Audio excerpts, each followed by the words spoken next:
Editors അവറിലേക്ക് സ്വാഗതം. പ്രധാന വാർത്തകൾ. Malabar DMT 500D steel bars. CPIM-ൽ നിന്ന് 12 പേർ മന്ത്രിമാരാകും. 8 പുതുമുഖങ്ങൾ, 2 വനിതകളും CPIM പട്ടികയിൽ. ശ്രീരാമകൃഷ്ണൻ സ്പീക്കറാകും. CPI-ൽ നിന്ന് 4 മന്ത്രിമാർ. മുന്നണിക്ക് പുറത്തുള്ള മന്ത്രിയാകില്ല. മന്ത്രിമാരുടെ പേഴ്സണൽ സ്റ്റാഫിന് പൊതുമാനദണ്ഡം. സ്റ്റാഫിന്റെ എണ്ണം 25 ചുരുക്കും. ദില്ലിയിൽ CPIM ആസ്ഥാനത്തേക്ക് BJP നടത്തിയ മാർച്ചിൽ അക്രമം. AKG ഭവന്റെ ബോർഡ് തകർത്തു.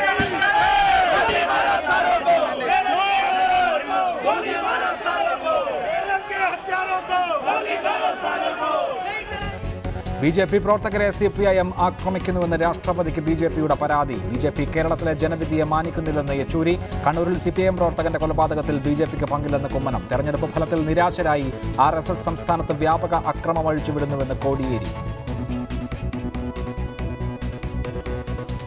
തെരഞ്ഞെടുപ്പ് കാലത്തെ ആരോഗ്യം ഇപ്പോഴുമുണ്ടെന്ന് VS അച്യുതാനന്ദൻ. പാറശാല മുതൽ കണ്ണൂർ വരെയുള്ള നിരവധി യോഗങ്ങളിൽ ഞാൻ സംസാരിക്കുകയും ജനങ്ങളെയാകെ തെരഞ്ഞെടുപ്പ് രംഗത്തേക്ക് അണിനിരത്തുകയും ചെയ്തപ്പോൾ നിങ്ങൾ എന്നെപ്പറ്റി എന്ത് ധരിച്ചിരുന്നു? തെരഞ്ഞെടുപ്പിനിറങ്ങിയത് ചരിത്രപരമായ ദൗത്യം നിർവഹിക്കാൻ. ഇടതുഭരണം ഉറപ്പാക്കൽ 7.5 പതിറ്റാണ്ട് ചെങ്കൊടി പിടിച്ചവന്റെ കടമയെന്ന് VS. BJP സംസ്ഥാന സെക്രട്ടറി C. കൃഷ്ണകുമാർ തന്നെ തോൽപ്പിക്കാൻ ശ്രമിച്ചെന്ന് ശോഭാ സുരേന്ദ്രന്റെ പരാതി. പാലക്കാട്ടെ വിവാദ വ്യവസായിയുമായി ചേർന്ന് തോൽപ്പിക്കാൻ ശ്രമിച്ചു. ശോഭാ സുരേന്ദ്രൻ അമിത്ഷായ്ക്ക് കത്തയച്ചു. വേണ്ടത്ര മുന്നൊരുക്കങ്ങളില്ലാതിരുന്നത് കോൺഗ്രസിന് വലിയ തിരിച്ചടിയുണ്ടാക്കിയെന്ന് MI Shanavas. Anurag Thakur BCCI president. അധ്യക്ഷ പദത്തിലെത്തുന്ന പ്രായം കുറഞ്ഞ രണ്ടാമത്തെ വ്യക്തി. തീരുമാനം മുംബൈയിൽ ചേർന്ന യോഗത്തിൽ ഏകകണ്ഠമായി. Rooney forced away, pulls back to Fellaini, there's Mata, it's in! FA cup കിരീടം മാഞ്ചസ്റ്റർ യുണൈറ്റഡിന്. CPIM മന്ത്രിമാരുടെ പട്ടികയായി. പിണറായി വിജയനടക്കം 12 പേർ മന്ത്രിമാരാകും. 8 പേർ പുതുമുഖങ്ങളാണ്. 2 വനിതകളും മന്ത്രിമാരുടെ പട്ടികയിലുണ്ട്. 25-ന് വൈകിട്ട് സത്യപ്രതിജ്ഞ ചെയ്യേണ്ട മന്ത്രിമാരെയാണ് CPIM സംസ്ഥാന സെക്രട്ടേറിയറ്റ് തീരുമാനിച്ചത്. എല്ലാ മേഖലകളിലും പ്രാതിനിധ്യം ഉറപ്പാക്കിക്കൊണ്ടുള്ള മന്ത്രിസഭാ രൂപീകരണമാണ് CPIM നടത്തിയിരിക്കുന്നത്. കേന്ദ്ര കമ്മിറ്റി അംഗങ്ങളായ EP Jayarajan, KK Shailaja, Thomas Isaac, AK ബാലൻ എന്നിവർ മന്ത്രിമാരാകും. സെക്രട്ടേറിയറ്റ് അംഗങ്ങളായ TP രാമകൃഷ്ണൻ, MM മണി എന്നിവരെ മന്ത്രിമാരുടെ പട്ടികയിലേക്ക് പരിഗണിച്ചിരുന്നെങ്കിലും MM മണിയെ സെക്രട്ടേറിയറ്റ് ഒഴിവാക്കി.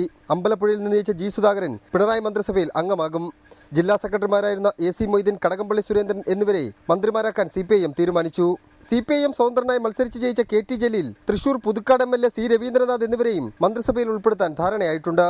VS പക്ഷത്ത് നിന്ന് J. മേഴ്സിക്കുട്ടിയമ്മ, S. ശർമ്മ എന്നിവരുടെ പേര് പരിഗണിച്ചിരുന്നെങ്കിലും മേഴ്സിക്കുട്ടിയമ്മയെ മാത്രമാണ് മന്ത്രിസഭയിൽ ഉൾപ്പെടുത്തിയത്. പൊന്നാനിയിൽ നിന്ന് ജയിച്ച യുവനേതാവ് P. ശ്രീരാമകൃഷ്ണനെ സ്പീക്കറാക്കാൻ തീരുമാനിച്ചിട്ടുണ്ട്. ഏറ്റുമാനൂരിൽ നിന്ന് ജയിച്ച സുരേഷ് കുറുപ്പിനെ ഉൾപ്പെടുത്താൻ ആലോചന ഉണ്ടായിരുന്നെങ്കിലും സെക്രട്ടേറിയറ്റ് തയ്യാറാക്കിയ പട്ടികയിൽ സുരേഷ് കുറുപ്പിന്റെ പേരില്ല.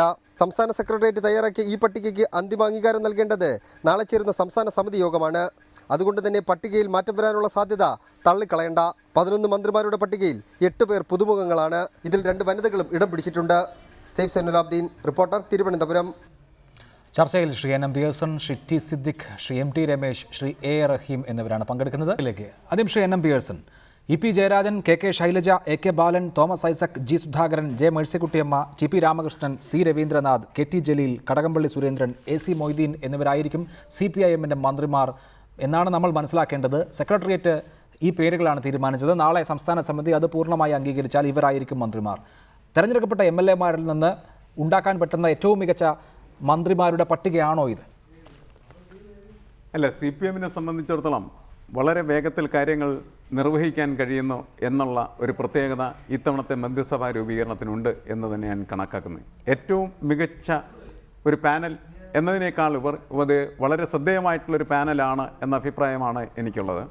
കാരണം ഇതിനകത്ത് 2 വനിതാ സാന്നിധ്യം എന്ന് പറയുന്നത് ഏറ്റവും പ്രധാനപ്പെട്ട കാര്യമായിട്ട് ഞാൻ പരിഗണിക്കുന്നു. കാരണം കേരളത്തിലിപ്പോൾ സ്ത്രീ സുരക്ഷ എന്ന് പറയുന്നത് വളരെ ഗൗരവമേറിയ ഒരു വിഷയമായി നിൽക്കുന്ന സമയത്ത് കൂടുതൽ സ്ത്രീകളെ മന്ത്രിമാരാക്കുക എന്ന് പറയുന്ന തീരുമാനം തീർച്ചയായിട്ടും വളരെ ശ്രദ്ധിക്കേണ്ടതും അതേപോലെ തന്നെ അഭിനന്ദിക്കേണ്ടതുമായിട്ടുള്ളൊരു കാര്യമായിട്ടാണ് ഞാൻ കണക്കാക്കുന്നത്.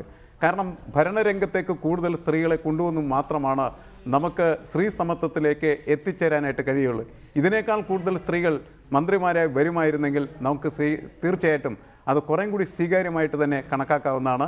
CPIയുടെ ഭാഗത്തു നിന്നും ആരെങ്കിലുമൊക്കെ അങ്ങനെ വരികയാണെങ്കിൽ അത് നല്ലതാണ് എന്ന് കരുതുന്ന ഒരാളാണ് ഞാൻ. ഒട്ടും കാലവിളംബമില്ലാതെ തർക്കമില്ലാതെ ജനങ്ങളുടെ വിധിയെ അംഗീകരിച്ചുകൊണ്ട് ജനങ്ങൾക്ക് വേണ്ടി ഒരു ടീമിനെ മുന്നോട്ട് കൊണ്ടുവരികയും ആ ടീമിന് വ്യക്തമായിട്ടുള്ള കാഴ്ചപ്പാടുണ്ടാകുകയും ആ കാഴ്ചപ്പാട് നിർവഹിക്കുകയും ചെയ്യുന്ന തരത്തിലേക്ക് മന്ത്രിസഭ വളരെ വേഗത്തിൽ പ്രവർത്തനക്ഷമമാകുക എന്നുള്ളതാണ് ഇപ്പോൾ കേരളം ആഗ്രഹിക്കുന്ന കാര്യം.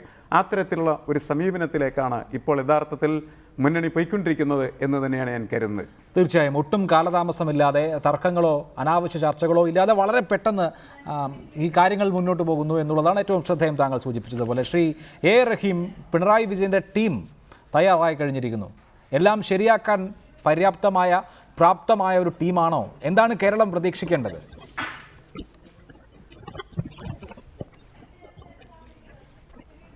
ശ്രീ അഭിലാഷ്, മന്ത്രിമാരുടെ പട്ടികയെ സംബന്ധിച്ച് മാധ്യമങ്ങളിൽ നിന്ന് പുറത്തുവിട്ട വാർത്തയാണിത്.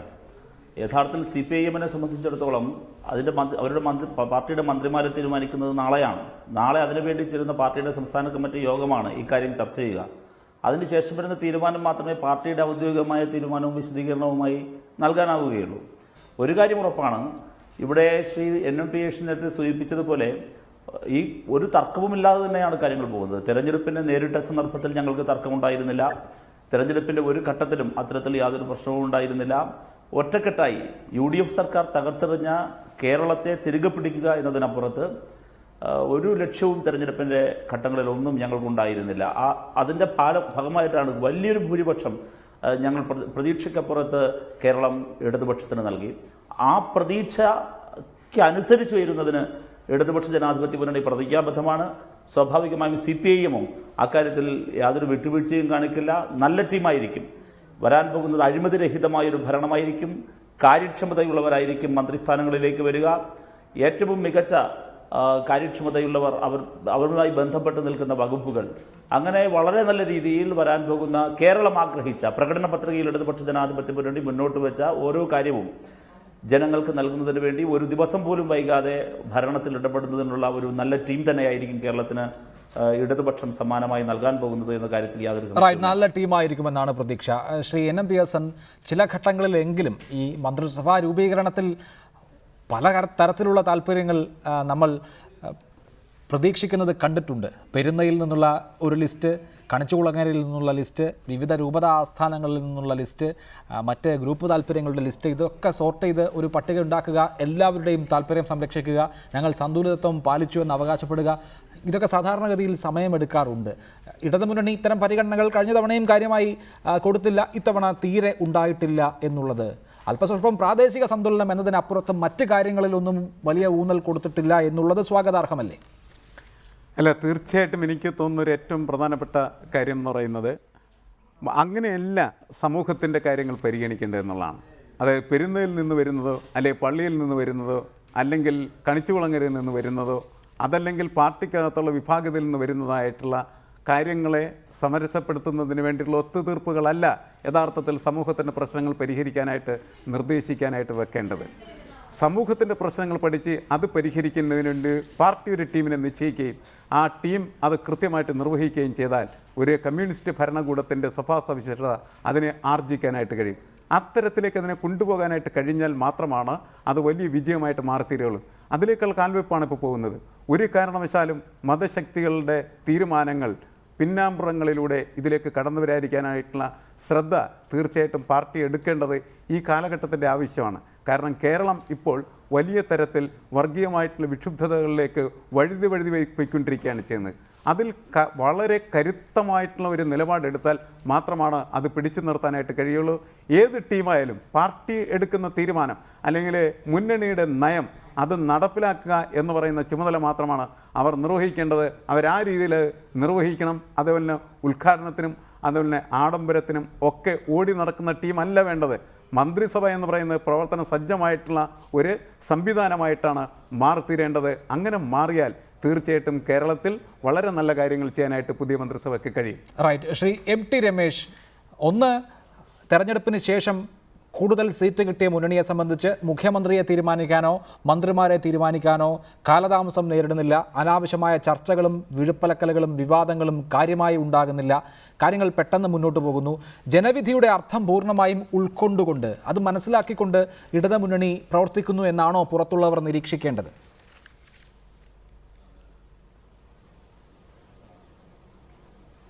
അല്ല, CPM-നെ സംബന്ധിച്ചിടത്തോളം അവർക്ക് മുഖ്യമന്ത്രിയെ തീരുമാനിക്കാൻ പണ്ടും കൂടുതൽ സമയമൊന്നും എടുക്കാറില്ല. കാരണം അതിൻ്റെ ഒരു പാർട്ടി സംഘടനാ സംവിധാനമുണ്ടല്ലോ. അപ്പോൾ സ്വാഭാവികമായും തീരുമാനം അവർക്ക് വളരെ പെട്ടെന്ന് എടുക്കാം. ആ തീരുമാനത്തിൻ്റെ മറ്റു പ്രത്യാഘാതങ്ങൾ എന്താണെന്ന് വഴിയെ മാത്രമേ അറിയാൻ സാധിക്കുള്ളൂ. കാരണം ഇന്നലെ തന്നെ ബഹുമാനപ്പെട്ട മുൻ പ്രതിപക്ഷ നേതാവ് പറഞ്ഞത്, ഞാൻ ജനങ്ങളുടെ കാവലാളുകളായി ജനങ്ങളുടെ കൂടെ ഉണ്ടാകുമെന്നാണ്. അപ്പോൾ കാവലാളാവേണ്ടത് ഗവൺമെൻറ്റാണ്. അപ്പോൾ ഗവൺമെൻറ് കാവലാളാവാൻ സാധ്യതയില്ല എന്നുള്ള ഒരു സൂചനയാണ് ഇന്നലെ ബഹുമാനപ്പെട്ട മുൻ പ്രതിപക്ഷ നേതാവ് പറഞ്ഞത്. നമുക്ക് കാത്തിരുന്ന് കാണാം. ഞാനൊരു ഗവൺമെൻറ്റിനെ കുറിച്ചൊന്നും മുൻവിധിയോട് പറയാൻ സാധിക്കുന്നില്ല. പിന്നെ മന്ത്രിമാരെ തീരുമാനിക്കുക ആ പാർട്ടിയുടെ നിലപാടാണ്, ആ പാർട്ടിയുടെ ആഭ്യന്തര സമീപനമാണ്. അതിൽ ജയിച്ചു വന്നിട്ടുള്ള ആരും മന്ത്രിമാരാൻ അയോഗ്യരായിട്ടുള്ള ആരുമില്ല. കേരളത്തിൽ അറിയുന്നവരാണ്. അതിലാർക്കും മന്ത്രിമാരാവാം. പിന്നെ ഈ പറയുന്ന പോലെ ഒരു പുതുമ എന്ന് പറയുന്നത് അതിൽ പകുതി ആൾക്കാർ പണ്ട് മന്ത്രിമാരായവരാണ്. അപ്പോൾ എന്തോ ഒരു വലിയ പുതുമ വരുന്നു എന്നർത്ഥമില്ല. അതിൽ കഴിവ് തെളിയിച്ചവരുണ്ട്, സ്വാഭാവികമായിട്ടും ആരോപണ വിധേയരായിട്ടുള്ളവരുണ്ട്, എല്ലാം ഉണ്ട്. പക്ഷേ CPM-നെ സംബന്ധിച്ചിടത്തോളം അവർക്ക് ഭൂരിപക്ഷമുണ്ട്. അവർക്ക് മന്ത്രിമാരെ തീരുമാനിക്കാം. ആ മന്ത്രിമാർ ആരൊക്കെ ആവണം എന്ന് തീരുമാനിച്ചു കഴിഞ്ഞാൽ പിന്നെ അതിനെക്കുറിച്ച് നമ്മൾ ചർച്ച ചെയ്തതിന് കാര്യമില്ല. മന്ത്രിമാരുടെ പ്രവർത്തനം എന്താണ് എന്നാണ് ആലോചിക്കേണ്ടത്. ആ പ്രവർത്തനങ്ങൾ വഴിയേ വരികയുള്ളൂ. അപ്പം നമുക്ക് ചർച്ച ചെയ്യുന്നതായിരിക്കും കുറച്ചുകൂടി ഉചിതം. റൈറ്റ്. ശ്രീ A. റഹീം, ഇക്കാര്യത്തിലെ മാനദണ്ഡം എന്താണ്? സെക്രട്ടേറിയറ്റ് അംഗങ്ങളിൽ ഒരാൾ ഒഴികെ ബാക്കി എല്ലാവരും മന്ത്രിയാകുന്നു എന്ന് മനസ്സിലാക്കുന്നു. അങ്ങനെ പാർട്ടിയുടെ സംഘടനാ രംഗത്തെ പദവി, പ്രവർത്തന പരിചയം എന്നുള്ളത് മാത്രമാണോ ഈ കാര്യത്തിലെ മാനദണ്ഡം? അതിനപ്പുറത്ത് തിരഞ്ഞെടുക്കപ്പെട്ട MLA-മാരിൽ ഓരോ വകുപ്പിലും ഏറ്റവും പ്രാഗൽഭ്യം തെളിയിക്കാൻ കഴിയുന്നവർ ആര് എന്നുള്ളത് നോക്കിയുള്ള ഒരു തെരഞ്ഞെടുപ്പും ഒരു ടീം രൂപീകരണവും ഉണ്ടോ?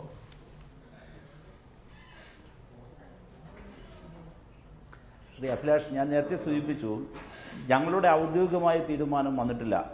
ഇടതുപക്ഷ ജനാധിപത്യ മുന്നണിയിലെ പ്രധാനപ്പെട്ട പാർട്ടി എന്ന നിലയിൽ CPIM അതിൻ്റെ സംസ്ഥാന കമ്മിറ്റി യോഗം നാളെയാണ് ചേരുന്നത്.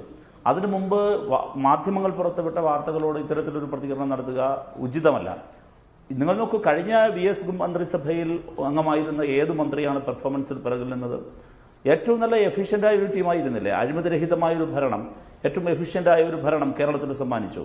അതുപോലെ തന്നെ ആയിരിക്കും ഇപ്പോൾ ഈ കേരളം ഒരുപാട് പ്രതിസന്ധികൾ ഇവരുണ്ടാക്കി വെച്ച ഭരണ വൈകല്യത്തിൻ്റെ ഫലമായി നേരിടുന്നുണ്ട്. അത് സാമ്പത്തിക രംഗം, അച്ചടക്കമില്ലാത്ത സാമ്പത്തിക മാനേജ്മെൻറ്റിൻ്റെ ഭാഗമായി ഒരുപാട് വലിയ പ്രതിസന്ധി നേരിടുന്നുണ്ട്.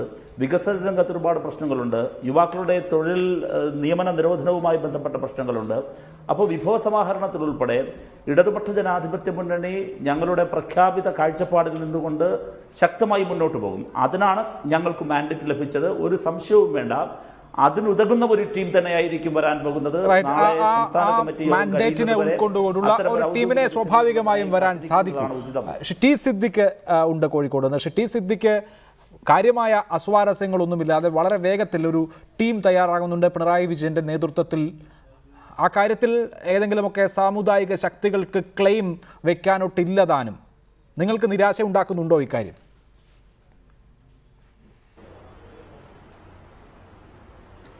അല്ല, ഞങ്ങൾക്ക് ഒരു കാരണവശാലും ഞങ്ങൾക്ക് നിരാശ ഉണ്ടാക്കേണ്ട കാര്യമില്ല. കാരണം ഒരു പുതിയ ഗവൺമെൻറ് വരുന്നു ശ്രീ പിണറായി വിജയൻ്റെ നേതൃത്വത്തിൽ. അദ്ദേഹത്തിന് ഉതകുന്നതായിട്ടുള്ള ഏറ്റവും നല്ല പെർഫോം ചെയ്യാൻ പറ്റുന്നതായ പാർട്ടി തലത്തിലുള്ള തീരുമാനമനുസരിച്ചുകൊണ്ട് പാർട്ടി എടുക്കുന്നതായിട്ടുള്ള തീരുമാനവും മുഖ്യമന്ത്രിയാകാൻ പോകുന്ന ശ്രീ പിണറായി വിജയൻ്റെ താല്പര്യങ്ങളും എല്ലാം കൂടി സമഞ്ജസമായിട്ടുള്ള ഒരു ടീം കടന്നു വരും. സ്വാഭാവികമായി ആ ടീമിന് എല്ലാവിധ അഭിവാദ്യങ്ങളും ആശംസകളും അർപ്പിക്കുക എന്നുള്ളതാണ് തുടക്കം എന്ന രീതിയിൽ ഞങ്ങൾക്ക് ചെയ്യാനുള്ള ഏറ്റവും പ്രധാനപ്പെട്ട ഒരു ഉത്തരവാദിത്തം എന്നുള്ളത്. അതിനെ മുൻവിധിയോടുകൂടിയൊന്നും കാണാൻ ആഗ്രഹിക്കുന്നില്ല. തീർച്ചയായും ആ ടീമിന് കേരളം ഭാവിയിൽ ആഗ്രഹിക്കുന്ന പ്രവർത്തനങ്ങൾ ഏറ്റവും നല്ല രീതിയിൽ നടത്താനുള്ള കഴിവും പ്രാപ്തിയും ഉണ്ടാകട്ടെ എന്നുള്ളതായിരിക്കുന്ന ആശംസയാണ് ഒരു UDF എന്ന രീതിയിൽ ഞങ്ങൾക്ക് മുമ്പോട്ട് വെക്കാനുള്ള ഏറ്റവും പ്രധാനപ്പെട്ട കാര്യം. നേരത്തെ എൻ്റെ സുഹൃത്ത് ഇവിടെ പറഞ്ഞിരിക്കുന്ന ചില കാര്യങ്ങളുണ്ട്. കേരളത്തിൽ മുഴുവൻ കുഴപ്പമായിരുന്നു, ആ കുഴപ്പമൊക്കെ മാറ്റാൻ വേണ്ടിയാണ് ഞങ്ങൾ വരുന്നത് എന്നുള്ളതായിരിക്കുന്ന നിയമന നിരോധനം അടക്കമുള്ള കാര്യം. നിയമന നിരോധനം കഴിഞ്ഞ 5 വർഷമായി കേരളത്തിൽ ഇല്ലായിരുന്നു എന്നുള്ളത് മാത്രമല്ല, കേരള ചരിത്രത്തിൽ ഏറ്റവും കൂടുതൽ PSC നിയമനവും സ്വയംഭരണ സ്ഥാപനങ്ങളിലേക്കുള്ള നിയമനങ്ങളും നൽകിയതായിരിക്കുന്ന ഗവൺമെന്റാണ് കേരളത്തിലെ UDF ഗവൺമെന്റ്. സാമ്പത്തിക രംഗം മോശമായി എന്ന് പറഞ്ഞു. വെയ്സ് ആൻഡ് മീൻസോ ഓവർ ഡ്രാഫ്റ്റോ ഇല്ലാതെ കടന്നുപോയിട്ടുള്ള 5 വർഷത്തെ കാലയളവാണ് കഴിഞ്ഞ കാലയളവ്. വികസന രംഗത്ത് ക്ഷേമ പ്രവർത്തനങ്ങളിലും എങ്ങനെ കേരളത്തിൽ കടന്നുപോയി എന്നുള്ളത് കേരളത്തിലെ ജനങ്ങൾക്ക് നല്ലപോലെ അറിയാവുന്ന കാര്യമാണ്. പക്ഷേ മറ്റ് ചില മേഖലകളിൽ ഉണ്ടായിട്ടുള്ള ചില പ്രയാസങ്ങളും ബുദ്ധിമുട്ടുകളും ജനങ്ങൾക്ക് ഫീൽ ചെയ്തിട്ടുണ്ട്. ഞങ്ങൾ പ്രതിപക്ഷത്തേക്ക് പോവുകയാണ്. ഏതായാലും പുതിയതായി കടന്നു വരുന്ന ഗവൺമെന്റിന് എല്ലാവിധ ആശംസകളും അർപ്പിക്കുന്നു.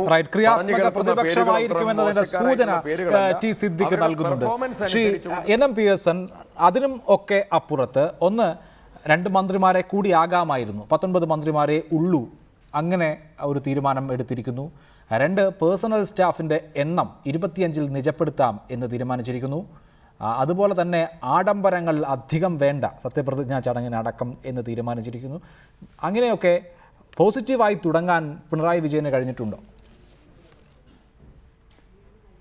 അതെല്ലാം പോസിറ്റീവായിട്ടുള്ള കാര്യങ്ങളാണ്. പക്ഷേ 19 പോലും വലുതാണ് എന്ന് കരുതുന്ന ഒരാളാണ് ഞാൻ. കാരണം നമ്മുടെ സംസ്ഥാനം വളരെ ചെറിയ സംസ്ഥാനം തന്നെയാണ്.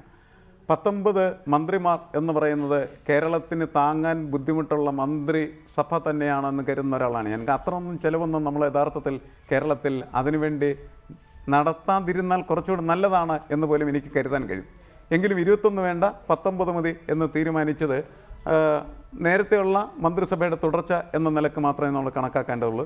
പേഴ്സണൽ സ്റ്റാഫിനെ 25-ൽ ഒതുക്കാനായിട്ട് തീരുമാനിച്ചത് 30 25ആയിട്ട് ഒതുക്കാനായിട്ട് തീരുമാനിച്ചത് കുറച്ചുകൂടി നല്ല തീരുമാനമായിട്ട് നമുക്ക് വിലയിരുത്താവുന്നതാണ്. എനിക്ക് ഈ മന്ത്രിസഭയോടും അതേപോലെ തന്നെ അതിനെ പ്രതിനിധീകരിക്കുന്ന വ്യക്തികളോടും പറയാനുള്ള കാര്യം, ഇനി നമ്മൾ പഴയ മന്ത്രിസഭയുടെ കുറ്റങ്ങൾ പറഞ്ഞിരിക്കുന്നതിൽ പ്രസക്തിയില്ല എന്നുള്ളതാണ്. നിങ്ങൾക്ക് പുതുതായിട്ട് ഭരിക്കാനായിട്ട് ഒരു മാൻഡേറ്റ് ലഭിച്ചിരിക്കുന്നു. ആ മാൻഡേറ്റ് വളരെ ഭംഗിയായിട്ട് ഭരിച്ച് ഇങ്ങനെയാണ് നല്ല ഭരണം നടത്തേണ്ടത് എന്ന് കാണിക്കുക എന്നുള്ളതാണ് കേരളത്തിൽ അവർക്ക് ചെയ്യാവുന്നൊരു കാര്യം. രാഷ്ട്രീയം പറയുമ്പോഴാണ് നമ്മൾ എന്ത് ചെയ്യുന്നത്, അവർ ചെയ്തിരുന്ന മുഴുവൻ ചീത്തയായിരുന്നു, ഞങ്ങളെല്ലാം ചെയ്യുന്നത് നല്ലതാണ് എന്ന് പറയുന്നത്. തിരഞ്ഞെടുപ്പ് രംഗത്ത് അല്ലെങ്കിൽ തിരഞ്ഞെടുപ്പ് കാലഘട്ടത്തിൽ അതെല്ലാവർക്കും ആകാം എന്നാണ് എനിക്ക് തോന്നുന്നത്. പക്ഷേ അതെല്ലാം കഴിഞ്ഞ് ഭരണം ജനങ്ങൾ കയ്യിലേൽപ്പിച്ച് കഴിഞ്ഞാൽ പിന്നീട് പഴയ കഥ പറഞ്ഞിരിക്കുന്നതിൽ പ്രസക്തിയില്ല. നന്നായിട്ട് ഭരിക്കുക, നല്ല രീതിയിൽ ജനങ്ങളുടെ മുന്നിൽ അവരുടെ ആഗ്രഹങ്ങളും ഇച്ഛകളും സാക്ഷാത്കരിക്കാൻ ശ്രമിക്കുക. അതുതന്നെയാണ് ശ്രീ A.T. രമേശും അതേപോലെ തന്നെ സിദ്ദിഖും ഇവിടെ നമ്മുടെ മുന്നിൽ ഇപ്പോൾ പറയുന്നത്. അവർക്ക് അതാണ് പറയാനായിട്ട് കഴിയുള്ളൂ. എല്ലാവർക്കും അതേ പറയാനായിട്ട് കഴിയുള്ളൂ.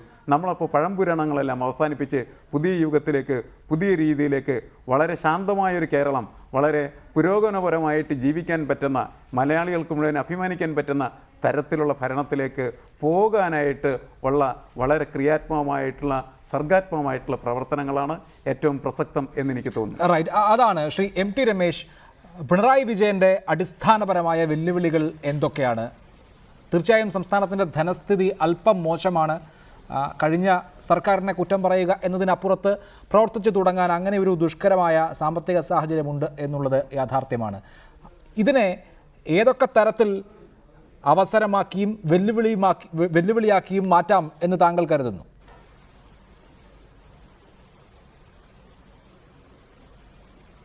അല്ല, ഈ സർക്കാരിൻ്റെ മുമ്പിൽ അവരുടെ മുൻഗണനകൾ എന്താണെന്ന് അവരാണ് തീരുമാനിക്കേണ്ടത്. പക്ഷേ പുതിയ ഗവൺമെന്റിന്റെ മുമ്പിൽ ജനങ്ങൾ ആഗ്രഹിക്കുന്ന ഏറ്റവും പ്രധാനപ്പെട്ട മുൻഗണന 5 വർഷക്കാലത്തെ UDF ഗവൺമെന്റിനെതിരായിട്ട് ഉയർന്നു വന്നിട്ടുള്ള വലിയ ഗുരുതരമായിട്ടുള്ള അഴിമതി ആരോപണങ്ങളെ ജനങ്ങൾക്ക് മുമ്പാകെ അവതരിപ്പിച്ചുകൊണ്ടാണ് LDF വോട്ട് നേടിയത്. അപ്പോൾ സ്വാഭാവികമായിട്ടും ആ അഴിമതികളെക്കുറിച്ചുള്ള ഗവൺമെന്റ് നിലപാടെന്താണ്, ആ അന്വേഷണത്തെ സംബന്ധിച്ചുള്ള നിലപാടെന്താണ്, ഇതാണ് ജനം അറിയാൻ ആഗ്രഹിക്കുന്ന ഏറ്റവും പ്രധാനപ്പെട്ട കാര്യം. മുൻകാല ഗവൺമെന്റുകളെ പോലെ തെരഞ്ഞെടുപ്പ് കഴിഞ്ഞ് ഗവൺമെന്റ് അധികാരത്തിൽ വന്നു, ഇനി പഴയ സർക്കാരിന് അഴിമതികളെല്ലാം സൗകര്യപൂർവ്വം വിസ്മരിക്കുക എന്നുള്ളതാണോ ഈ ഗവൺമെന്റിന്റെയും സമീപനം? കേരളത്തിന്റെ ഏറ്റവും വലിയ ശാപം എന്നുള്ളത് 5 വർഷം കൂടുമ്പോൾ ഗവൺമെന്റ് മാറി മാറി വരും. ഓരോ ഗവൺമെന്റുകളും പഴയ ഗവൺമെന്റുകൾക്കെതിരായിട്ട് ആ കാലഘട്ടത്തിൽ ഉയർന്നു വന്ന അഴിമതികളെക്കുറിച്ച് അന്വേഷിക്കാനോ, ഒരു ബാലകൃഷ്ണപിള്ളയെ മാറ്റി നിർത്തി കഴിഞ്ഞാൽ ഏതെങ്കിലും ഒരു കേസിൽ നിയമപരമായിട്ടുള്ള കാര്യങ്ങൾ പൂർത്തിയാക്കി ശിക്ഷിക്കുവാനോ സാധിച്ചില്ല എന്നുള്ളത് നമ്മുടെ ഏറ്റവും വലിയ ദൗർഭാഗ്യമാണ്. ഈ ഗവൺമെന്റും അത് തന്നെയാണ് തുടരുന്നത്. സോളാർ കേസുണ്ട്, ബാർ അഴിമതിയുണ്ട്, അങ്ങനെ ഒട്ടനവധി അഴിമതികൾ ഈ UDF ഗവൺമെന്റിനുണ്ട്. അതിനോട് ഇടതുപക്ഷ ഗവൺമെന്റിന്റെ സമീപനം എന്തായിരിക്കും എന്നുള്ളതാണ് കേരളം അറിയാൻ ആഗ്രഹിക്കുന്ന ഏറ്റവും പ്രധാനപ്പെട്ട കാര്യം. അതാണോ ഈ സർക്കാരിന്റെ മുൻഗണന എനിക്കറിയില്ല, പക്ഷെ ജനം ആഗ്രഹിക്കുന്ന മുൻഗണന തീർച്ചയായിട്ടും അതായിരിക്കും. അത് വളരെ പ്രധാനപ്പെട്ട ഒരു കാര്യമാണ് ശ്രീ എ റഹീം. ഞാൻ അതിലേക്ക് വരുന്നതിന് മുൻപ് ശ്രീ NM പിയേഴ്സൺ മുന്നോട്ട് വെച്ച ഒരു വിമർശനം, നായനാർ സർക്കാരിന് 14 മന്ത്രിമാരെ ഉണ്ടായിരുന്നുള്ളൂ, കഴിഞ്ഞ സർക്കാരിന് VS സർക്കാരിന് 20 മന്ത്രിമാരുണ്ട്. പക്ഷേ ഇപ്പോൾ വേണമെങ്കിൽ മന്ത്രിമാരുടെ എണ്ണം കുറയ്ക്കാനുള്ള ഒരു സാഹചര്യം ഉണ്ടായിരുന്നു. ഘടകകക്ഷികളുടെ എണ്ണം കുറവാണ്. CPIM-ഉം CPI-യും പിന്നെ 3 ഘടകകക്ഷികളുമേ ഉള്ളൂ മന്ത്രിസ്ഥാനം പങ്കിടാനായി. അപ്പോൾ ആ നിലയ്ക്ക് കുറെ കൂടി ചെറിയ ഒതുക്കമുള്ള ക്യാബിനറ്റ് ആക്കാമായിരുന്നു എന്ന ഒരു വിമർശനം. രണ്ടാമത്തേത്, നിങ്ങൾ തെരഞ്ഞെടുപ്പിൻ്റെ അന്ന് വരെ ഉന്നയിച്ചിട്ടുള്ള ആരോപണങ്ങൾ അവിടെ വെച്ചിട്ടാണോ പുതിയൊരു സർക്കാർ വരുന്നത് എന്നുള്ളതാണ്. ആ ആരോപണങ്ങളുടെ പുറകെ പോയി വേട്ടയാടുക എന്നതിനപ്പുറത്ത് മുൻപ് പ്രതിപക്ഷത്തിരുന്നപ്പോൾ എന്താണോ ആരോപണങ്ങൾ ഉന്നയിച്ചിരുന്നത് അതിൻ്റെയൊക്കെ വസ്തുതകൾ എന്താണ് എന്ന് വസ്തുനിഷ്ഠവും നിഷ്പക്ഷവുമായ രീതിയിൽ കണ്ടെത്താൻ സാധിക്കുമോ എന്നുള്ളത് വളരെ പ്രധാനപ്പെട്ട ഒന്നാണ്. അതോ അതിലൊക്കെ ഒത്തുതീർപ്പുണ്ടാകുമോ എന്നുള്ള കാര്യം VS അച്യുതാനന്ദൻ ആദ്യമേ തന്നെ ആവശ്യപ്പെട്ടിരിക്കുന്നതും അതാണ്. അത് നടക്കുമോ?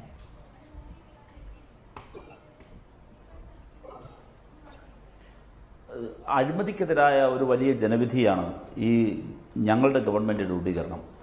യാതൊരു സംശയവും വേണ്ട, ജനങ്ങളുടെ വലിയൊരു പ്രതീക്ഷയുണ്ട്. ആ പ്രതീക്ഷ ഞങ്ങൾ നിർവഹിക്കും. തെരഞ്ഞെടുപ്പിൻ്റെ ഓരോ ഘട്ടത്തിലും ഞങ്ങൾ പറഞ്ഞല്ലോ, ഇവിടെ ഉയർന്നു വന്ന ഓരോ അഴിമതി കേസിലെയും പ്രതികളെ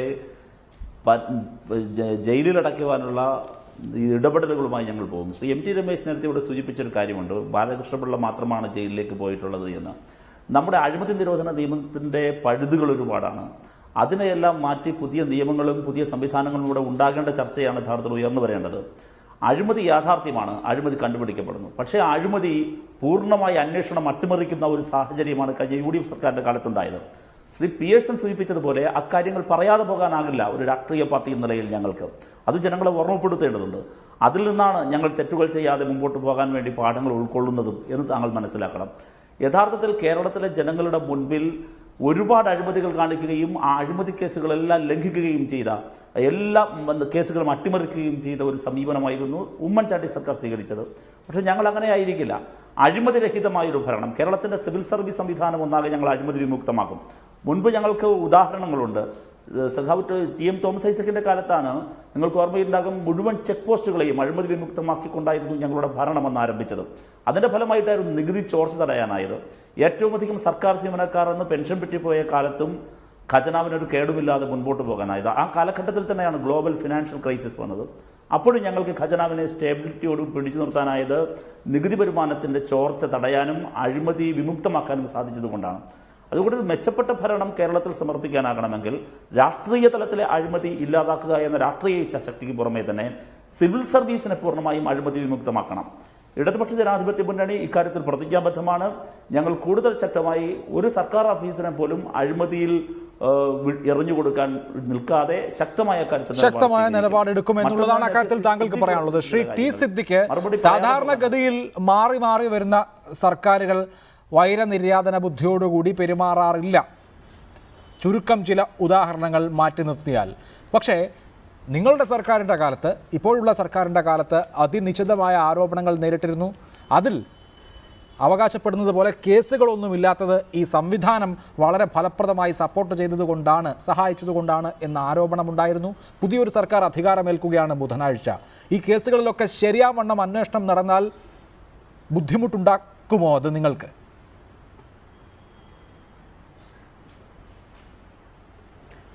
അല്ല, ഞങ്ങൾ പുതിയ ഗവൺമെന്റിനോട് ആവശ്യപ്പെടുന്ന ഏറ്റവും പ്രധാനപ്പെട്ട ഒരു ഘടകം എന്നുള്ളത് പ്രൂവൺ അലിഗേഷൻസ് ഒന്നുപോലും ഉയർത്താൻ സാധിക്കാത്തതായിട്ടുള്ള പ്രതിപക്ഷം കേരളത്തിൽ ഒരു പൊതുധാരണ ഈ ഗവൺമെന്റ് അഴിമതിയുടെ ഗവൺമെന്റാണ് എന്നുള്ളതായിരിക്കുന്ന ഒരു ധാരണ ഉണ്ടാക്കാൻ, അതിന്റെ ഡെവലപ്മെന്റ് സൈഡ് മാറ്റിവെക്കുന്നതിന് വേണ്ടിയിട്ടുള്ള വലിയൊരു പ്രചണ്ഡമായ പ്രചരണം, സോളാറ്, പിന്നെ അതുപോലെ മറ്റുള്ളതായിരിക്കുന്ന ബാർക്കോഴ, അങ്ങനെ തുടങ്ങി പല മേഖലകളിലുള്ളതായിരിക്കുന്ന കാര്യങ്ങൾ ഉയർത്തിപ്പിടിച്ചുകൊണ്ട് മുന്നോട്ട് പോകാൻ അവർക്ക് സാധിച്ചിട്ടുണ്ട്. പക്ഷെ ഇതിൻ്റെ ഒക്കെ യാഥാർത്ഥ്യങ്ങൾ എന്താണ് എന്ന് ഈ വരുന്ന 5 കൊല്ലക്കാലത്തിനിടക്ക് ജനങ്ങളെ ബോധ്യപ്പെടുത്തുക എന്നുള്ളതാണ് ഇടതുപക്ഷത്തിന്റെ ഏറ്റവും പ്രധാനപ്പെട്ട ഉത്തരവാദിത്തം. ഞങ്ങൾ അത് വളരെ ഖണ്ഡിതമായി പറയാൻ ആഗ്രഹിക്കുന്നു. ഉന്നയിച്ച ആരോപണങ്ങളെ കൃത്യതയോടുകൂടി ജനങ്ങളെ ബോധ്യപ്പെടുത്തുക എന്നുള്ള ഉത്തരവാദിത്തമാണ് ഇടതുപക്ഷ ഗവൺമെന്റിന്റെ ഏറ്റവും പ്രധാനപ്പെട്ട ഒരു ഉത്തരവാദിത്തം. അതിൽ അവർ ഫെയിലിയർ ആകും എന്ന് 100% വിശ്വസിക്കുന്ന ആളാണ് ഞാൻ. അതുകൊണ്ട് തന്നെയാണ് ഇത് മുൻകൂട്ടി കൊണ്ട് തന്നെ പറയാൻ ആഗ്രഹിക്കുന്നതും. രണ്ടാമത്തെ കാര്യം, ഇവരുടെ കേരളത്തിലെ ബാറുകളുമായി ബന്ധപ്പെട്ടുകൊണ്ട് ഇവരുടെ ഗവൺമെന്റ് ഏത് രീതിയിൽ എങ്ങനെ മുന്നോട്ട് പോകാൻ ആഗ്രഹിക്കുന്നു എന്നുള്ളതിനെ സംബന്ധിച്ച് വളരെ കൃത്യതയില്ലാത്തതായിട്ടുള്ള ഒരു മേഖലയാണ് ബാർ. അതെ, അല്ല, അതിലൊരു വ്യക്തത വരുത്തണമല്ലോ. എന്തായാലും പുതിയ മന്ത്രിസഭ എടുക്കുന്ന തീരുമാനങ്ങൾ എന്തൊക്കെയായിരിക്കുമെന്ന് നമുക്ക് കാത്തിരിക്കാം. ഷിട്ടി സിദ്ദിഖ്, നമ്മൾ ബാറുകാരെ സഹായിക്കുന്ന വിധത്തിലായിരിക്കുമോ ഇവരുടെ പോളിസി എന്ന് ഇപ്പോൾ ഒരു മുൻവിധി പുലർത്തുന്നത് ശരിയല്ലല്ലോ. ശ്രീ NM പിയേഴ്സൺ, അഴിമതി വളരെ പ്രധാനപ്പെട്ട ഒരു വിഷയമാണ്. അഴിമതിക്കെതിരെയുള്ള ജനവിധി എന്നുള്ളതാണ് ഈ ജനവിധിയെ പൊതുവെ വിലയിരുത്തിയിട്ടുള്ളതും. അങ്ങനെ അഴിമതിക്കെതിരെ ജനവിധി ഉണ്ടായി അധികാരത്തിലെത്തുന്ന സർക്കാരിന് തീർച്ചയായും ഈ അഴിമതി ആരോപണങ്ങളെയൊക്കെ ഫോളോ അപ്പ് ചെയ്യാൻ, അതിൻ്റെ വസ്തുത ജനങ്ങളെ ബോധ്യപ്പെടുത്താനുള്ള അവസരമുണ്ട്, അവകാശമുണ്ട്, ബാധ്യതയുമുണ്ട്. അത് നിറവേറ്റുന്നത് ഒരു പ്രധാനപ്പെട്ട ജോലിയായിരിക്കും ഈ സർക്കാരിൻ്റേത് എന്ന് താങ്കൾ കരുതുന്നുണ്ടോ? തീർച്ചയായിട്ടും അത് പ്രധാനപ്പെട്ട ജോലി തന്നെയാണ്. മാത്രമല്ല, ഇനി വരുന്ന ഭരണകൂടത്തിൻ്റെ പ്രവർത്തനങ്ങളിലാകമാനം തന്നെ സുതാര്യത വേണം എന്നുള്ളതാണ്. എന്തു ചെയ്താലും അത് ജനങ്ങളെ അറിയിക്കാനായിട്ടുള്ള ഒരു സംവിധാനം യഥാർത്ഥത്തിൽ ഭരണത്തിനകത്തുണ്ടാകുന്നതാണ് ജനങ്ങൾ ഇഷ്ടപ്പെടുന്നത്. മുൻപ് നടന്ന അഴിമതികൾ തീർച്ചയായിട്ടും അന്വേഷിക്കുകയും അതിൽ കൃത്യമായിട്ടുള്ള നടപടികൾ എടുക്കുകയും ചെയ്യുക. ഞാൻ ഈ പഴയ കഥ എന്ന് പറയുന്നത് അത്തരം ആരോപണങ്ങളുടേതായിട്ടുള്ള കഥകൾ അവസാനിപ്പിച്ച് കഥകൾക്കുള്ളിലേക്ക് കടക്കാൻ ആവശ്യമായിട്ടുള്ള സംവിധാനങ്ങൾ ചെയ്യുക എന്ന അർത്ഥത്തിലാണ്, അല്ലാണ്ട് അത് മറന്നു കളയുക എന്ന അർത്ഥത്തിലല്ല. അത് റഹീം തീർച്ചയായിട്ടും മനസ്സിലാക്കേണ്ട ഒരു കാര്യമാണ്. ഇതെല്ലാം മറന്നു കളയാൻ കേരളത്തിലെ ജനങ്ങൾ ആഗ്രഹിക്കുന്നില്ല. കേരളത്തിലെ ജനങ്ങൾ MT രമേശ് സൂചിപ്പിച്ചതുപോലെയും സിദ്ദിഖ് സൂചിപ്പിച്ചതുപോലെയും അതിൻ്റെ സത്യാവസ്ഥ മനസ്സിലാക്കാൻ ആഗ്രഹിക്കുന്നവരാണ്. കാരണം ജനങ്ങൾക്ക് സത്യം അറിയണം. ആരാണ് മോഷണം നടത്തിയത്, അല്ലെങ്കിൽ ആരാണ് അഴിമതി നടത്തിയത്? അങ്ങനെ അഴിമതി നടത്തിയ ആളുകളെ നിയമത്തിന് മുന്നിൽ കൊണ്ടുവരാനും ശിക്ഷിക്കാനും കഴിയുന്നതായിട്ടുള്ള സംവിധാനമാണ് ജനങ്ങൾ എല്ലായിടത്തും ആഗ്രഹിച്ചുകൊണ്ടിരിക്കുന്നത്. കാരണം നിങ്ങൾ ഭരിക്കാൻ കയറുന്ന സമയത്ത് നിങ്ങൾ ഭരിക്കുന്നത് ഈ കേരളത്തിലെ ജനങ്ങളുടെ സമ്പത്ത് വെച്ചിട്ടാണ് ഭരിക്കുന്നത്. അതുകൊണ്ട് തന്നെയാണ് ഞങ്ങളുടെ പണം എങ്ങനെ ഏത് രീതിയിലെല്ലാം ഏത് ഓടകളിലൂടെ ഒഴുകിപ്പോകുന്നു എന്നറിയാനായിട്ടുള്ള ആഗ്രഹം സാധാരണക്കാരായിട്ടുള്ള മനുഷ്യർക്കുള്ളത്. അതുകൊണ്ട് സാധാരണക്കാരായ മനുഷ്യരുടെ ഒരു ആഗ്രഹമാണ്, ഏറ്റവും പ്രധാനപ്പെട്ട ഒരു ആഗ്രഹമാണ് അഴിമതി എന്ന് പറയുന്നത് ഇല്ലാതിരിക്കണം എന്നും മുൻപതിൽ നിന്നും അഴിമതി നടത്തിയിട്ടുള്ള ആളുകൾ നിയമത്തിൻ്റെ മുന്നിലേക്ക് വരികയും അഴിമതിക്കാരാണെങ്കിൽ അവർ ശിക്ഷിക്കപ്പെടുകയും ചെയ്യണം എന്നുള്ളത്. ഇത് വിചാരിക്കാത്തതായിട്ടുള്ള ഒരാളും യഥാർത്ഥത്തിൽ കേരളത്തിലില്ല എന്ന് നാം എല്ലാവരും മനസ്സിലാക്കേണ്ടതാണ്. രണ്ടാമത്തെ ഒരു കാര്യം വളരെ പ്രധാനപ്പെട്ടതായിട്ട് എനിക്ക് തോന്നുന്നത്, ഈ ആഭ്യന്തര ഭരണം എന്ന് പറയുന്നത്, ആഭ്യന്തര മന്ത്രി എന്ന് പറയുന്നത്, നമ്മുടെ രാജ്യത്ത് ഇതുവരെ നിലനിന്നിരുന്നൊരു സംവിധാനം എന്ന് പറയുന്നത്, പോലീസ് സ്റ്റേഷനിൽ ഒരു കുറ്റവാളിയെ പോലീസ് പിടിച്ചുകൊണ്ടുപോയാൽ ഉടനെ 10 മിനിറ്റിനുള്ളിൽ ഒരു രാഷ്ട്രീയ നേതാവിൻ്റെ ഫോൺ കോൾ ചെല്ലുകയാണ് ചെയ്യുന്നത്. അതൊന്ന് അവസാനിപ്പിച്ചുകൂടെ? എല്ലാ രാഷ്ട്രീയ പാർട്ടിക്കാരും വിളിക്കും. എല്ലാ രാഷ്ട്രീയ പാർട്ടിയും വിചാരിക്കുന്നത് രാഷ്ട്രീയ പ്രവർത്തനം എന്ന് പറയുന്നത് പോലീസ് സ്റ്റേഷനിൽ വിളിച്ച് പോലീസ് പിടികൂടുന്നതായിട്ടുള്ള കുറ്റവാളികളെ സംരക്ഷിക്കലാണ് എന്നുള്ളതാണ്. അത് മാറണം. സാധാരണക്കാരായിട്ടുള്ള മനുഷ്യർക്ക് പോലീസ് സ്റ്റേഷനിൽ പരാതി കൊടുക്കാനായിട്ടുള്ള സൗകര്യം ഉണ്ടായിരിക്കണം. ആ പരാതി പോലീസ് പരിഗണിക്കേണ്ടതാണ്. ഈ പെരുമ്പാവൂരിൽ ജിഷ എന്ന് പറയുന്നതായിട്ടുള്ള ആ സ്ത്രീയുടെ മരണത്തിന് ഇടയാക്കിയത് അവർ കൊടുത്തിരുന്നതായിട്ടുള്ള പരാതികളൊന്നും പോലീസ് പരിഗണിച്ചിരുന്നില്ല എന്നുള്ളതാണ്. എനിക്ക് പോലും എൻ്റെ ജീവിതത്തിൽ അനുഭവമുണ്ട്. ഞാൻ ആക്രമിക്കപ്പെടുക, എൻ്റെ വീട് ആക്രമിക്കപ്പെടുക ഈ സമയത്ത് ഞാൻ പോലീസ് സ്റ്റേഷനിൽ പരാതി കൊടുത്തപ്പോൾ അതിന് കേസെടുക്കാൻ പറ്റില്ലെന്നാണ് ഈ കേരളത്തിലെ SI എന്നോട് പറഞ്ഞത്.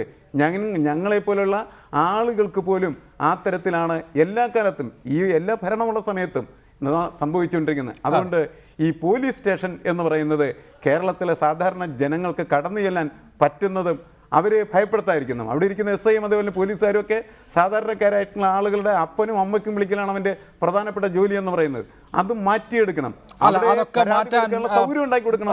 അതൊക്കെ മാറ്റാൻ പിണറായി വിജയന് കഴിയുമോ എന്നുള്ളത് നമ്മൾ കാത്തിരിക്കണം. ശ്രീ MT രമേശ്, കഴിഞ്ഞതിൽ നിന്നുള്ള പാഠം ഉൾക്കൊള്ളണമല്ലോ. പേഴ്സണൽ സ്റ്റാഫുകൾ, മന്ത്രിമന്ദിരങ്ങൾ, ഇവയൊക്കെ കഴിഞ്ഞ സർക്കാരിനെ സംബന്ധിച്ച് ഉണ്ടാക്കിയിട്ടുള്ള പൊല്ലാപ്പ് ചില്ലറയല്ല. അക്കാര്യങ്ങളിലൊക്കെ കൂടുതൽ ജാഗ്രത പുലർത്തി, കൂടുതൽ സുതാര്യമായി, കൂടുതൽ അക്കൗണ്ടബിളായി പെരുമാറും പുതിയ സർക്കാർ എന്ന് നമ്മൾ പ്രതീക്ഷിക്കണം.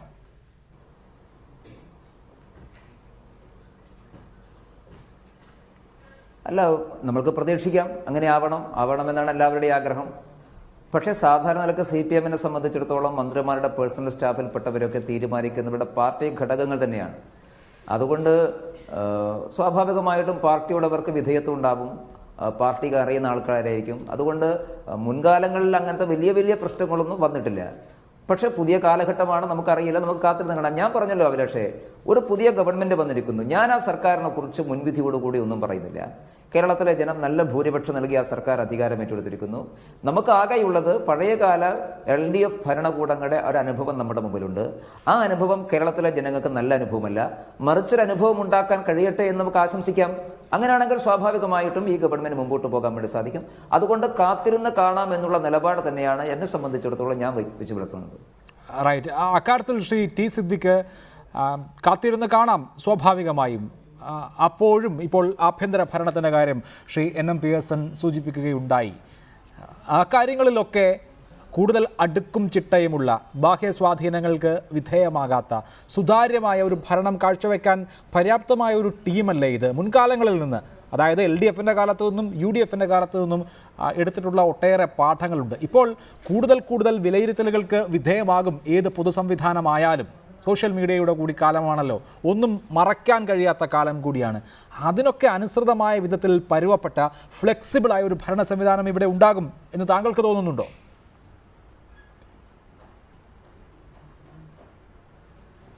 അല്ല, നമ്മളത് ഗവൺമെൻറ് വരാൻ പോകുന്ന ഗവൺമെൻറ്റിനെയും ആ ഗവൺമെൻറ്റിൻ്റെ പെർഫോമൻസിനെയും അണ്ടർ എസ്റ്റിമേറ്റ് ചെയ്ത് കാണാൻ ഒരിക്കലും ആഗ്രഹിക്കുന്നില്ല. ആ ഗവൺമെൻറ് അതിൻ്റെ സ്റ്റാർട്ടിംഗ് പോയിന്റിലേക്ക് കടന്നു വരികയാണ്.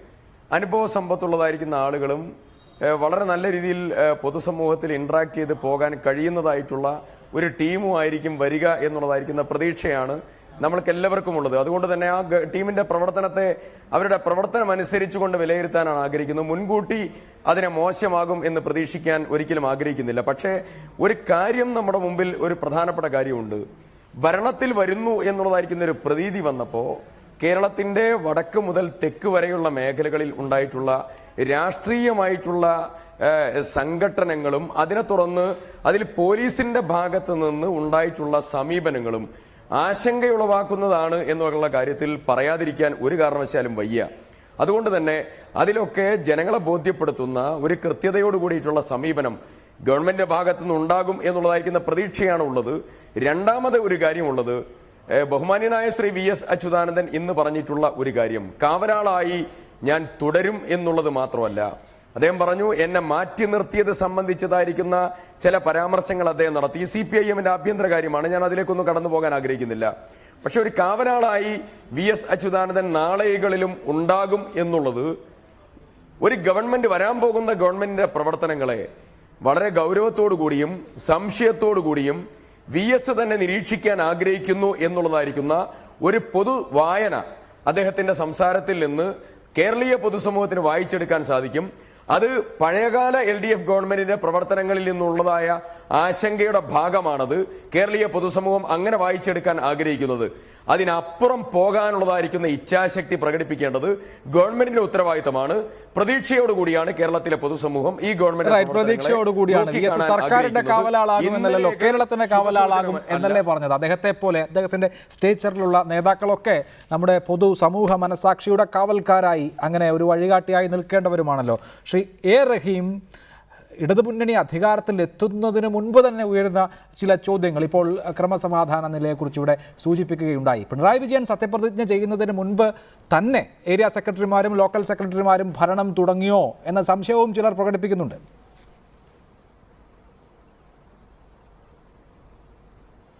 എങ്ങനെയാണത് പറയാനാവുക?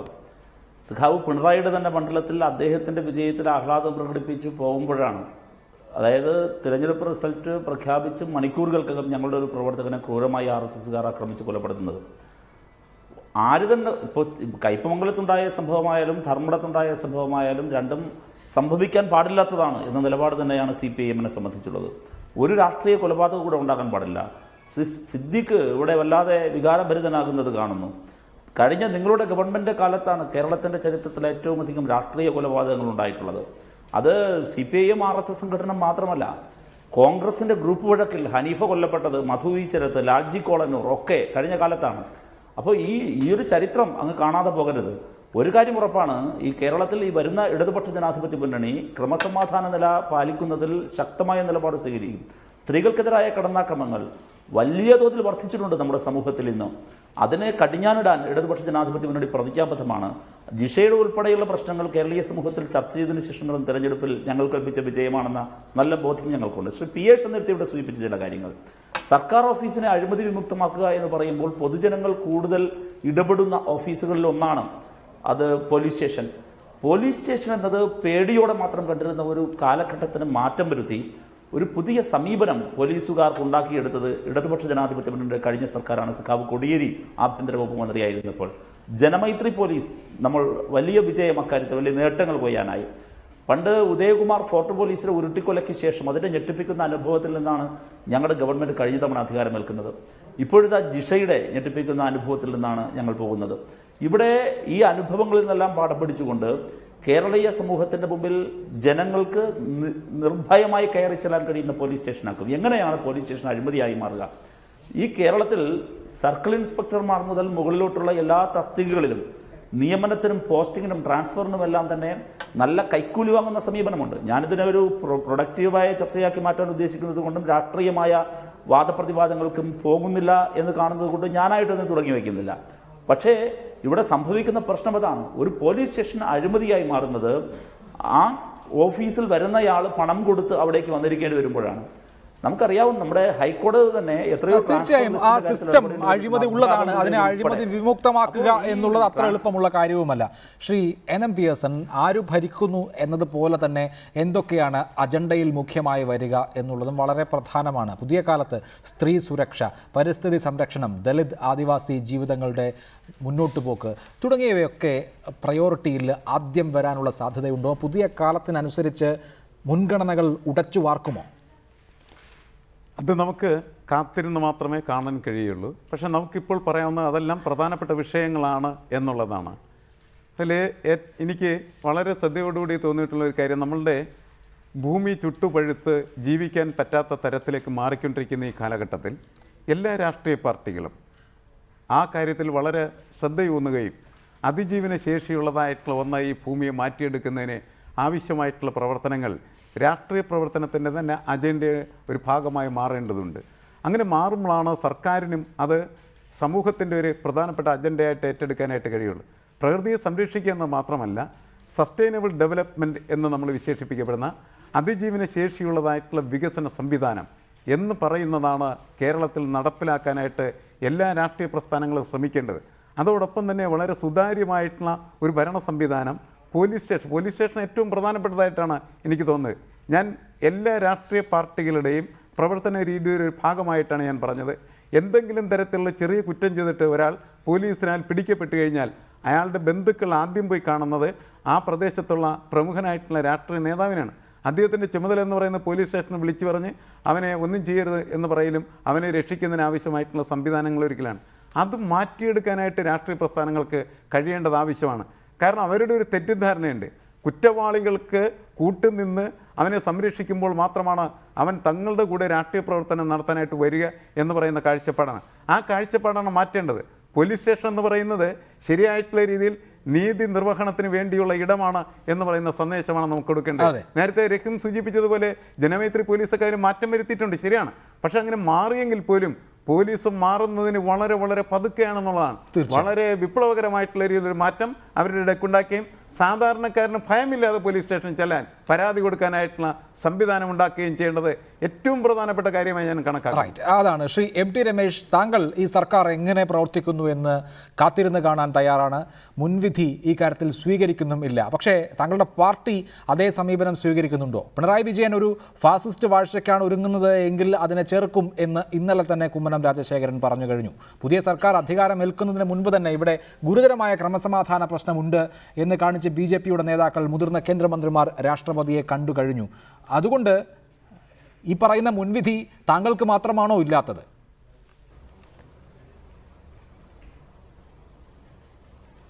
അല്ല, അങ്ങനെയല്ല അഭിലാഷ്, അത് അനുഭവത്തിന്റെ അടിസ്ഥാനത്തിലാണ്.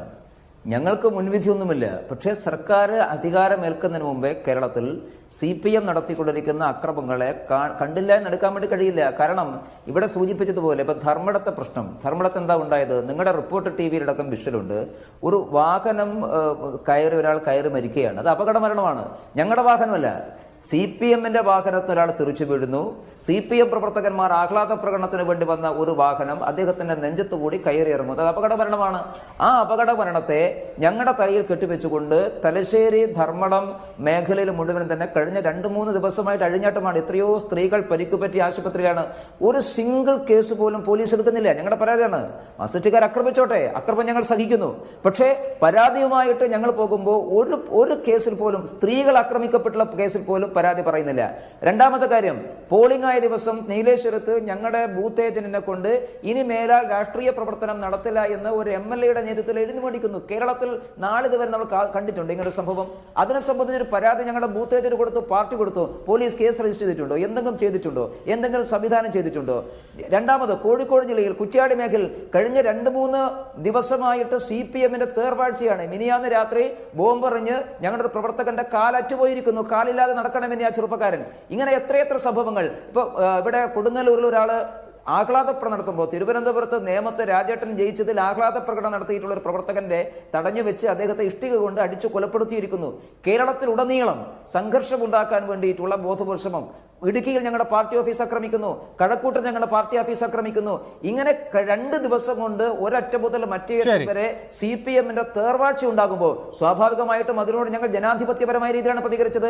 ഞങ്ങൾക്ക് ജനാധിപത്യപരമായ അവകാശത്തിന് ഞങ്ങൾ ഗവർണറെ കാണുന്നു, രാഷ്ട്രപതിയെ കാണുന്നു. അത് ജനാധിപത്യപരമായിട്ട് ഈ കാര്യങ്ങൾ ഭരണ സംവിധാനത്തിന്റെയും ജനങ്ങളുടെയും ശ്രദ്ധയിൽ പെടുത്താൻ വേണ്ടിയിട്ടുള്ളതാണ്.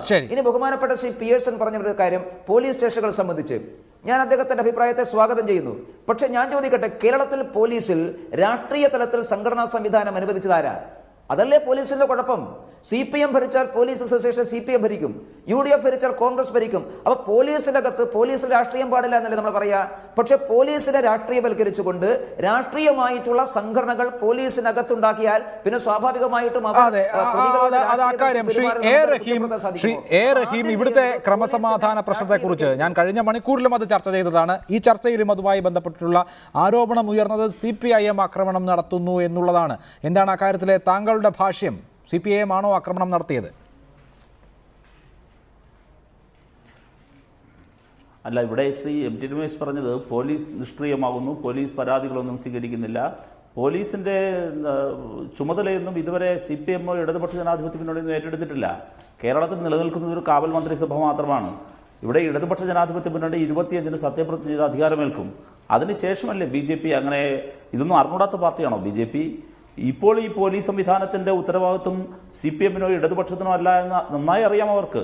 രാഷ്ട്രീയമായൊരു പ്രചരണായുധം ഉണ്ടാക്കുകയാണ്. എന്താണെന്നൊരു കാരണം, കേരളത്തിൽ BJP പ്രവർത്തകർ ഞങ്ങൾക്കെതിരെ അക്രമം നടത്തുന്നു. ഇവിടെ സൂചിപ്പിച്ചല്ലോ, നേമത്ത് ആദ്യം കേരളത്തിൽ പുറത്തു വന്ന വാർത്ത എവിടെയാ? നേമത്ത് രാജഗോപാലിൻ്റെ വിജയം ആഘോഷിച്ചുകൊണ്ട് നടന്ന പ്രകടനത്തിനിടയിൽ വി ശിവൻകുട്ടിയുടെ തെരഞ്ഞെടുപ്പ് കമ്മിറ്റി ഓഫീസിന് നേരെ അക്രമം ഉണ്ടാകുന്നു. അതിൻ്റെ തൊട്ടുപിറകിലാണ് ധർമ്മടത്തെ വാർത്ത പുറത്തു വരുന്നത്. കേരളത്തിൽ ഇതല്ലേ വാർത്ത. ഇവിടെ BJP യഥാർത്ഥത്തിൽ ശ്രീ കുമ്മനം രാജശേഖരനും ഒക്കെ ഇന്ന് അവിടെ പോയി കണ്ടത് മറ്റൊന്നുമല്ല. BJP-യിൽ ചരിത്രത്തിൽ ഒരിക്കലും ഇല്ലാത്ത വിധം വലിയ പൊട്ടിത്തെറിയിലാണ് ഈ തെരഞ്ഞെടുപ്പിൽ. വരും ദിവസങ്ങളിൽ കാണാൻ പോകുന്നത് അതാണ്. ഇതിനകം തന്നെ അമിത്ഷായ്ക്ക് പരാതി കൊടുത്തു.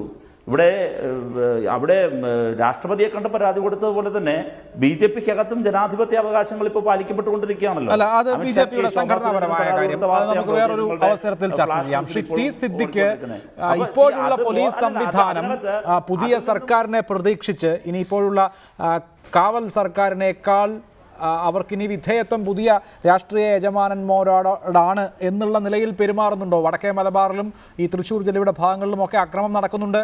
അതിൽ എല്ലാ കൂട്ടരും ആക്രമണങ്ങളുടെ ഭാഗമാവുകയോ ആക്രമണങ്ങളുടെ എതിർവശത്ത് നിൽക്കുകയോ ഒക്കെ ചെയ്യുന്നുണ്ട്. അതുകൊണ്ട് ഏതെങ്കിലും ഒരു പാർട്ടി മാത്രം ആക്രമണം നടത്തുന്നു എന്ന് പറയുന്നതിലും കഥയില്ല. മലപ്പുറത്തും മണ്ണാർക്കാട്ടുമൊക്കെ ലീഗിൻ്റെ ഭാഗത്തു നിന്നും ആക്രമണം ഉണ്ടായിട്ടുണ്ട്. ഇവിടെ ആശങ്കാജനകമായ ഒരു സാഹചര്യം പുതിയൊരു സർക്കാർ ചുമതല ഏൽക്കുന്ന കാലഘട്ടത്തിലുണ്ടോ?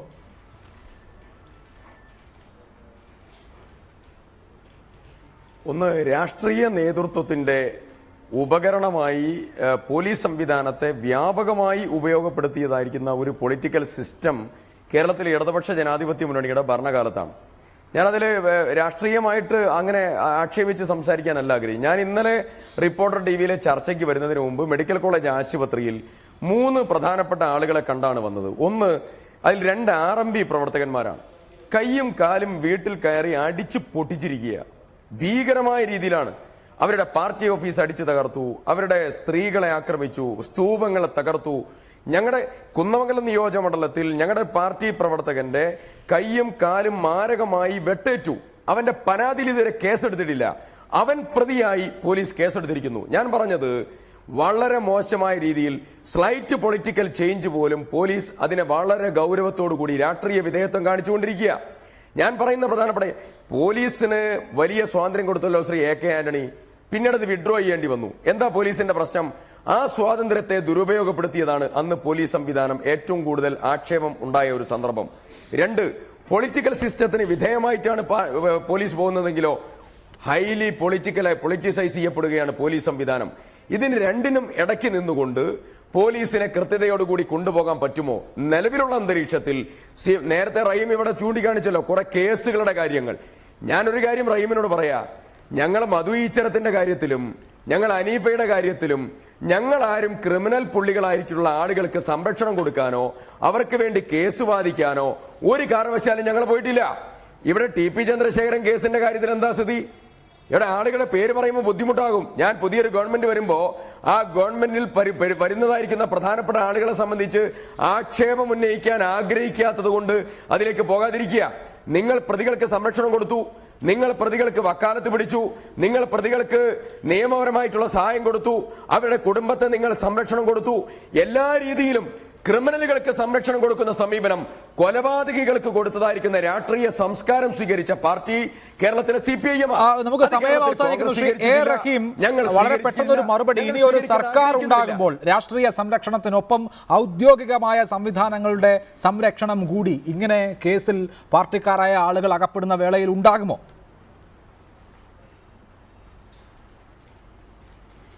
ഗോപപ്രതാപൻ എന്ന കോൺഗ്രസിന്റെ നേതാവിന് സംരക്ഷണം കൊടുത്ത പാർട്ടി ഏതാണെന്ന് കൂടി ശ്രീ സിദ്ദിഖ് പറയണം. ഞാൻ അതിനെക്കുറിച്ച് അത്രേ പറയുന്നുള്ളൂ. ഇതൊരു രാഷ്ട്രീയ ആരോപണങ്ങളുടെ വേദിയാക്കി മാറ്റില്ല എന്നാണ് ഞാൻ കരുതിയത്. പിന്നെ അങ്ങനെയാണെങ്കിൽ ഒരുപാട് കാര്യങ്ങൾ പറയാനുമുണ്ട്. കഴിഞ്ഞ UDF ഗവൺമെൻറ് അഴിമതിയുടെയും ജനവിരുദ്ധതയുടെയും ചരിത്രം മാത്രമല്ല രചിച്ചത്, അടിയന്തരാവസ്ഥയ്ക്ക് ശേഷം ഏറ്റവും വലിയ കമ്മ്യൂണിസ്റ്റ് വിരുദ്ധ വേട്ട നടത്തിയ സർക്കാരാണ് അവർ. ഞങ്ങൾക്കെതിരെ UAPA ചുമത്തി. ഇടതുപക്ഷ ജനാധിപത്യ മുന്നണിയുടെ കാലത്ത് കോൺഗ്രസ്സുകാർക്കെതിരെ അല്ല UAPA ചുമത്തിയത്. ഞങ്ങളന്ന് ഈ രാജ്യത്തെ ഒറ്റുകൊടുക്കാൻ ശ്രമിച്ച തീവ്രവാദ ഗ്രൂപ്പുകൾക്കെതിരെ UAPA ചുമത്തിയപ്പോൾ ഞങ്ങൾക്കെതിരെയാണ് UAPA ചുമത്തിയത്. ഞങ്ങളെ അങ്ങനെ വേട്ടയാണ്. ഇത് പോട്ടെ. അതേസമയം ഞങ്ങളൊരു കാര്യം ഉറപ്പു തരുന്നു, ഇവിടെ ഇപ്പോൾ തിരഞ്ഞെടുക്കപ്പെട്ട സർക്കാർ എന്നത് ജനങ്ങളുടെ സർക്കാരാണ്. അവിടെ രാഷ്ട്രീയമില്ല. സത്യപ്രതിജ്ഞ ചെയ്ത് അധികാരം ഏറ്റെടുത്തു കഴിഞ്ഞാൽ ഭരണഘടന അനുശാസിക്കുന്ന വിധം, സത്യപ്രതിജ്ഞയ്ക്ക് വഴങ്ങുന്ന വിധം കൃത്യമായി ഒരു ഭരണമായിരിക്കും. അതിൽ കോൺഗ്രസ് എന്നോ RSS എന്നോ CPM എന്നോ LDF എന്നോ വ്യത്യാസം ഉണ്ടാവില്ല. നിയമം എല്ലാവർക്കും ഒരുപോലെ ബാധകമാകുന്ന നല്ലൊരു ഭരണമായിരിക്കും. അങ്ങനെ സമഭാവനയുള്ള ഒരു ഭരണം ഉണ്ടാകട്ടെ എന്ന് നമുക്ക് പ്രതീക്ഷിക്കാം. വളരെ നന്ദി Shri A. Rahim, Shri T. Siddique, Shri MT Ramesh, Shri NMBSN ചർച്ചയിൽ പങ്കെടുത്തതിന്.